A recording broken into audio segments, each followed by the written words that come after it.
Okay, welcome to, I don't even know what to call this yet. I don't know, just another video. I figured today was a good day. So, probably wondering what this thing is doing in my garage, especially because all I own is Hondas. This is Aron's YZ250. He's actually in the process of moving up here, so that's why this bike is here in the first place. But the other reason why it's here is because, as you can see, it's pretty naked right now. Well, I got his kit all done with our CFR graphics. I didn't really bother cutting it apart or anything. I'm just going to do that as I put it on. But everyone always asks me all the time, Mark, how do you install graphics, or what's your way of doing it? Well, today I'm going to show you how I do graphics. So first things first, I'm going to get the seat off of this thing. You definitely want to have the seat off, and then you want to clean like all in here. Like, see, like there's like this film. Yeah, you want to get all that clean, nice and fresh.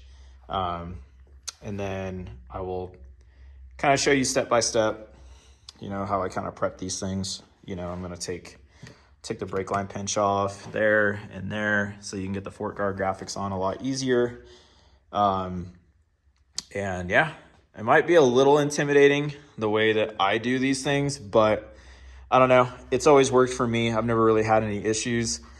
I always kind of see people like struggle with getting their graphics to lay down, and then, having them pop up over time and stuff. So I'll kind of walk you guys through like what to do pre and post graphics, just to make sure your stuff really stays down and doesn't like lift or anything like that. But stuff happens. Like a perfect example on these bikes, there's this little pocket right here and it lifted. So we've had like water and mud and stuff like get in here, but also it's a dirt bike. It's not the end of the world. So if it happens, it happens, but try to do your best to not let it happen. So yeah, let me get this thing all prepped and ready, and I will show you the next step.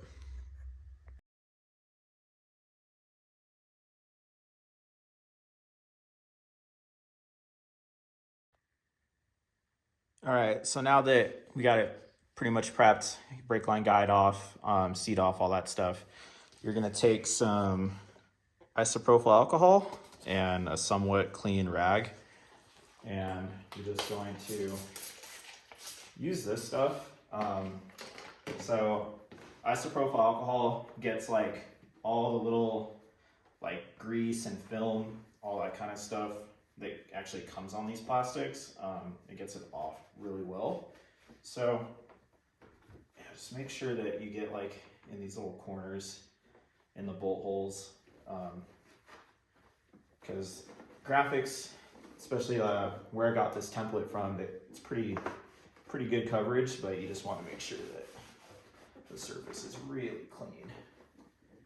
So yeah, you're gonna go across this thing, just make sure that it is completely clean. The last thing you want to do is get dirt and dust and grime underneath the graphics right off the bat. If it happens after, it happens, but definitely just want to start off on the right foot. And tonight out here in Nevada, it's actually not that cold. The weather's actually been getting a lot nicer. So typically, if it's super cold, you don't want to apply the graphics when it's super cold. You definitely want to like apply them in like a room temperature setting. So I even mostly do these off the bike. It's actually kind of easier, believe it or not, to me, applying these off the bike. If you have graphics that need to line up, like, from like strap to side panel, yeah, definitely want to put it on the bike to do that. But I try to make all my designs to where they don't need to line up, because it's just one more thing to kind of battle with. And if you don't have to do that, it's just a lot easier. But on these Yamahas, they got all these little like creases and ridges everywhere. So definitely just want to make sure that you get all the dust and film off of these little areas. So we're almost there, but yeah, if you've subscribed to the channel, I appreciate it. I'm gonna try to do more of this stuff. I'm not really a YouTube guy, but I guess we can be. But I'm still learning all this stuff, so bear with me. I'm not like super sociable anymore.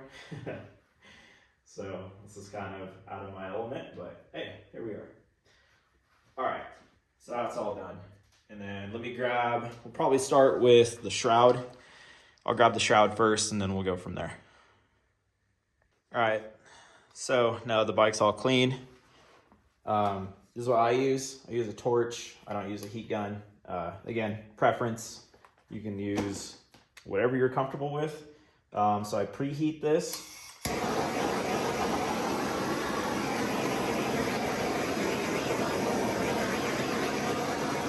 And preheating just kind of, again, it's just getting all the moisture and stuff out of the plastic, if there is any.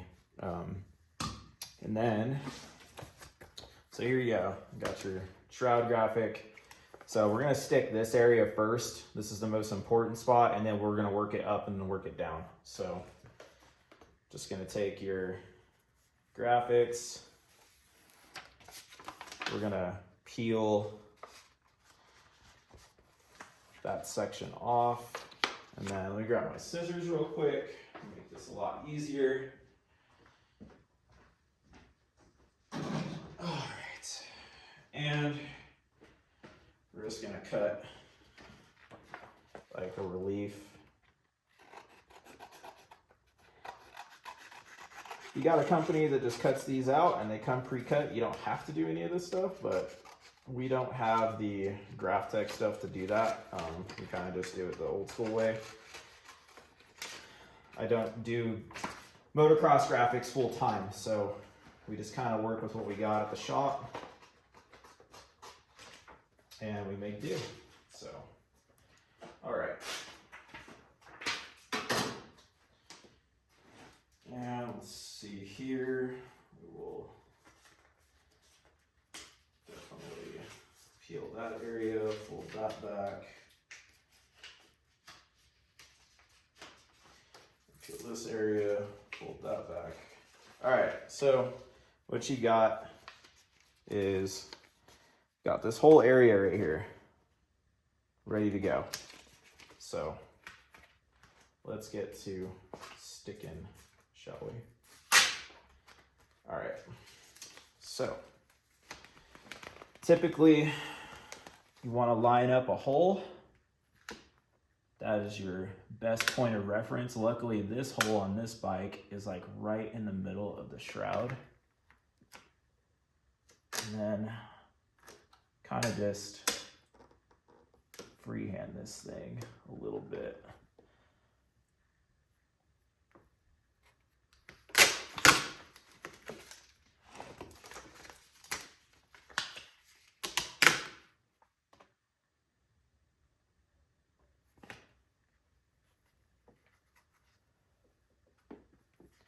All right, so there you have it. You want to get, you don't have to worry about getting the edges right now, but you definitely just want to get a good point of contact right in the middle so you can start working the graphics up and down. So now you can take this and you can start to just kind of get that where it's supposed to go. And like I said, this is just my way of doing it. You know, there's probably a lot of other ways to do it, but all right, now you got this wad going on right here, right? So we're gonna heat that, and then with our thumb, start working it out.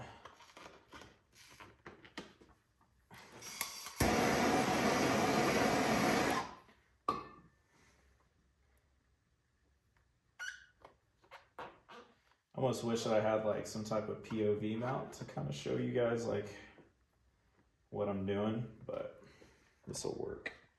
So, as you can see, got this little wad building up. I'm sure you guys have experienced all this before. I'll show you how to work this out. So, some more heat.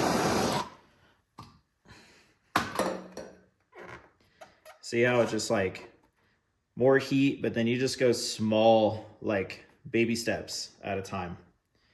Baby steps at a time. You don't want to like press down too much. You'll get yourself in trouble. Then you just kind of preheat that edge. Roll the edge over. And then we're gonna work our way forward. So with like firm pressure, just work your thumb forward.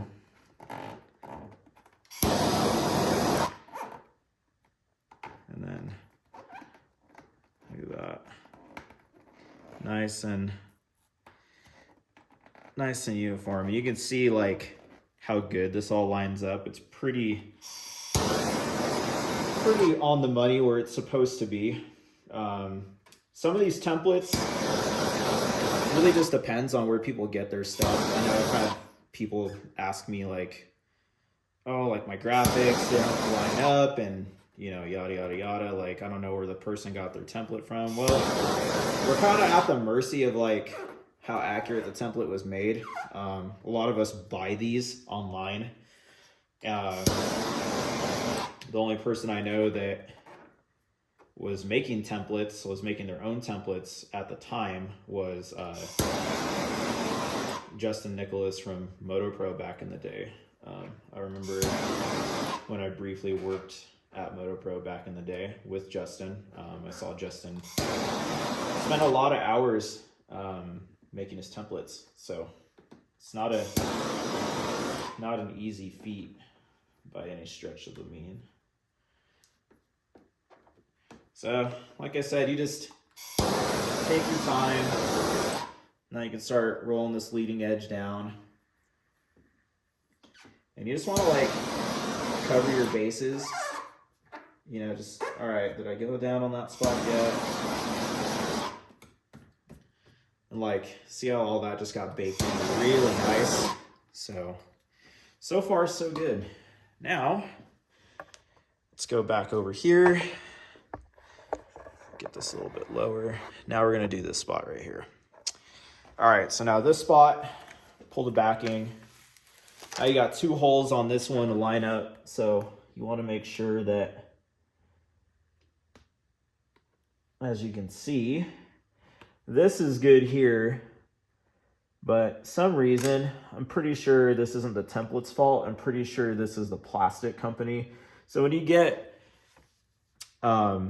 different brand plastic, normally they're not exactly how OEM is. A lot of these templates are made off of OEM plastic. So if you get like a Service or Polysport or any company like that, the holes aren't exactly in the same spot as like factory plastic would be. So it's kind of like, it is what it is kind of thing. You know, it's not, again, to me, it's not the end of the world. I do know some people that are like super, you know, picky about that kind of stuff, but you know, what can you do? So another trick that you can do, see how this spot right here has like no design. So you're gonna heat that. Kind of show you a manipulating trick. You get it pretty warm, and then with both fingers, boom, you just stretch it. You don't want to do that if there's a design or a logo here, because then it's going to really distort it. But because there is no design, there is no logo here, you can stretch that and distort this to make it go around the bolt hole. Because if I didn't do that, this would have rolled in here, and then that's just another area for dirt to get in. So we got the main part locked down. So again, we're going to apply heat and then just slowly work it out. And like I said, this isn't the only way to do it. I do know a lot of people that do it this way though. And oh God, these old knees. Shout out to everybody that's still getting this stuff done with crappy knees. Yeah, this is like the way that I was taught a long time ago, and it's always worked out for me pretty well. So,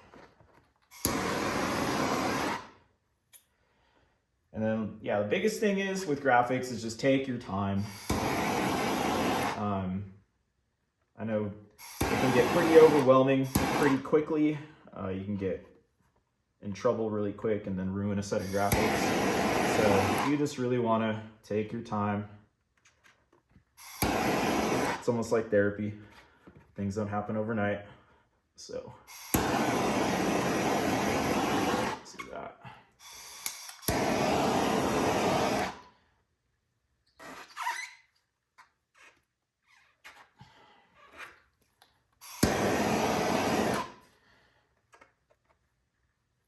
All right. So we're almost there with this stuff. Get this last little corner. And then last thing I do is kind of go over the whole thing. Apply heat. Kind of go over and look and see if there's any spots that I missed. But I should do it. So now, as you can see, I mean, this came out really, really nice. So I'm gonna put this thing in a time lapse. I'll do the rest of the bike. I just wanted to at least like explain to you guys like on one panel how we do things. So yeah, let me throw this thing in a time lapse and then we'll see what it looks like when it's finished.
All right, so this is a perfect example like what I mentioned earlier. So the template doesn't quite line up to the edge right here. So this is all excess. It's all extra. So I'm gonna get my X-Acto knife, lay it at like a 45-degree angle, and I'm gonna trim this excess off because you don't want this, and you don't want to try to roll it over the edge too, as it's just eventually gonna lift. This stuff's pretty thick, so wrapping it around edges and corners like that isn't very ideal. Like I said, eventually over time, it's gonna end up lifting, and then you're just gonna get dirt in there. So like I said, this is all extra right here. So you get your knife, and then just gently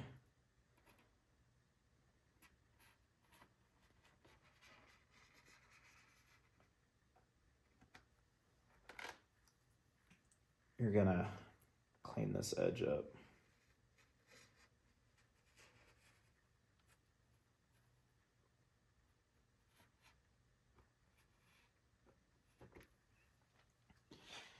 And then boom.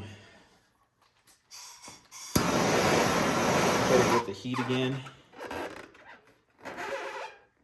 But yeah, you definitely will run into that. That is like, you know, I'm sure everyone's had that happen before. So I just want to show you guys like how I would approach that. All right, finished result. This thing came out super sick.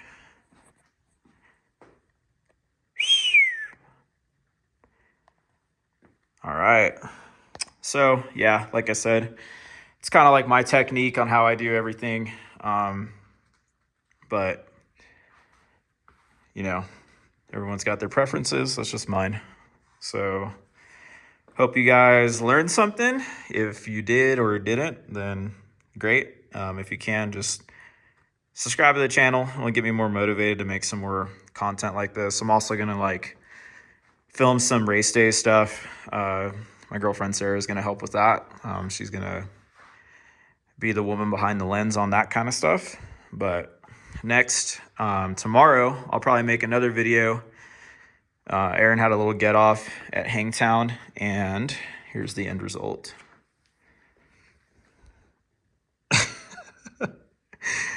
We're a little crooked. So I swapped out the bars for him. That's already done. Put on some fresh Renthal lock-ons. On our team, we've been running these ultra tacky grips, and I love them. I think they're probably Renthal's best grip in my opinion. But I know this happens quite often to people. You go down, twist your front end up. So I will make a video on how I kind of straighten the front end back out. It's kind of a little bit of a, could be a quick, could be a lengthy process, but you just want to make sure that you do it correctly. Because believe it or not, over torquing your pinch clamp bolts on your forks and over torquing your pinch clamp bolts on your axle will make your bike handle differently. It's just kind of nature of the beast. So I'll walk you guys through that tomorrow. But damn, my boy is all a factory in my own garage. Look at that. That's actually kind of a sick picture. All right, well, there you go, Aron. You're all dialed. We'll get you some clear swing arm graphics, and then you'll be good to go. So yeah, tune in for the next one.